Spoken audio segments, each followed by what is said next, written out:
What do we usually say? Hey folks, this is thanks for watching.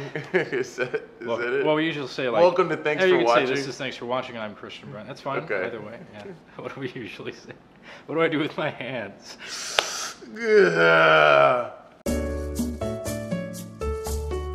Hey folks, this is Thanks for Watching. I'm Christian Bryant. And I'm Zach Toombs. Today we're talking about Avengers Age of Ultron, but we're not reviewing the film. We're talking about the many, many superhero films that are headed our way over the next few years, and whether or not we can withstand this deluge of men in capes. Wow, that sounded poetic. Did you practice that? No, it came to me. I'm sick of watching people pay for our mistakes. Isn't why we fight so we can end the fight and go home? Well, you amazingly failed. The Avengers is out this week. A lot of people are going to see this movie. It's going to make a lot of money. A lot of people are going to see superhero movies that come out over the next year. There's already so much anticipation for Superman versus Batman. I'm tired already. You haven't even gotten to like other movies, and I'm just tired. This superhero fatigue is setting in, man. That's what we're talking about today is superhero movie fatigue, and I just want to get this discussion going by dropping some numbers on you. All right, let's hear them.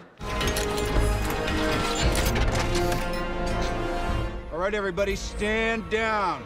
So this year we've got 3 superhero movies, 2 from Marvel, 1 from Fox. Next year we've got 2 from DC, 2 from Marvel, 3 from Fox, so 7 overall. 2017 we've got 8 superhero films from Marvel, from Warner Brothers, from Fox, from Sony, and then in 2018 we've got 7 more. So 2016, 17, and 18, over the next 3 years, we've got, let's see here, quick math, 22 superhero movies. 2 things. 1, are you going to make me solve for X?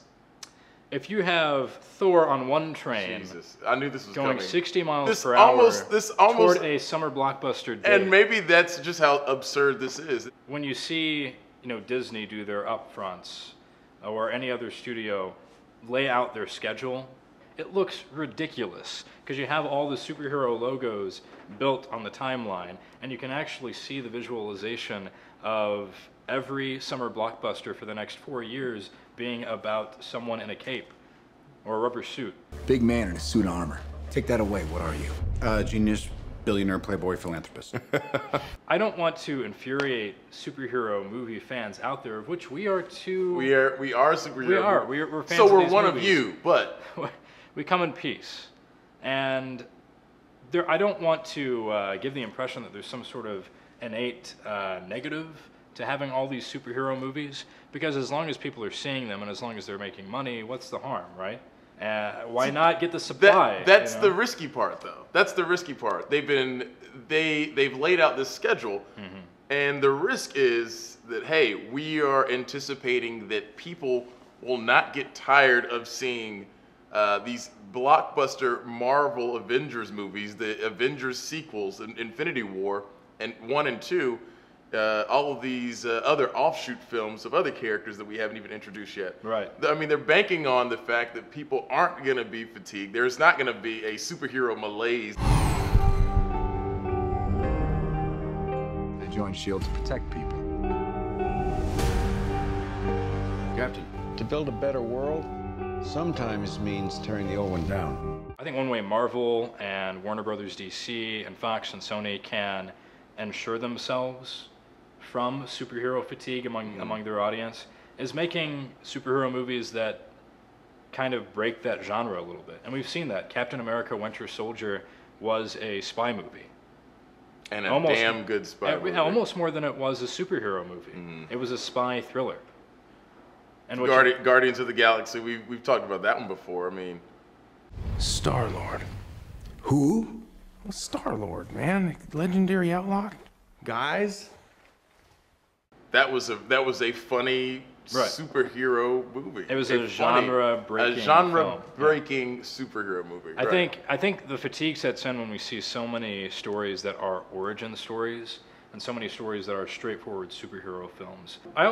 We should talk about, why superhero films they keep being made. And the first and obvious and really the only answer that matters is money to the studios.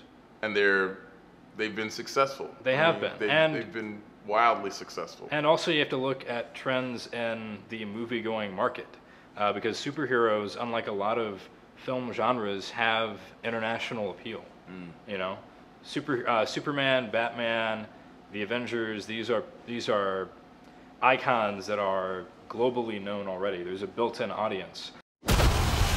There's only one path to peace. Their extinction. Age of Ultron hasn't even been released in the US yet, and numbers have already started rolling in. That speaks to the international appeal that you were talking about. I mean, the fact that we're already counting the dollar signs or euro signs or yen signs or whatever else people use, or Swiss franc signs. Okay, that's pretty Yeah, specific. that is very specific. Tell me, do you bleed? You will. Warner Brothers is starting up their cinematic universe. Is that something where, is it just going to feel like a copycat for what Marvel is doing? Starting at Iron Man, the Marvel Cinematic Universe has been rolling. I mean, every movie they Churning put out hits. Tight. Yeah. Oh, that's good. Oh yeah, hits. Yeah. Oh man, I love this one. So they've been doing that. So it's easy for us to say. So for DC to be successful, DC/Warner Brothers to be successful, of course they ought to follow the same kind of formula. But I mean, they don't have to. They don't have to. And I don't think that. I'm hoping that it's not a copycat. I'm hoping that it's not some sort of imitation Marvel. I'm imagining like an introspective, very deep, dark Batman trying to work with a number of other superheroes who also have their own shit going on, but it's all just Aquaman like very, has a lot of territory to cover. You saw the tattoos he had? Each one of those has a story. Each tattoo has a story, obviously.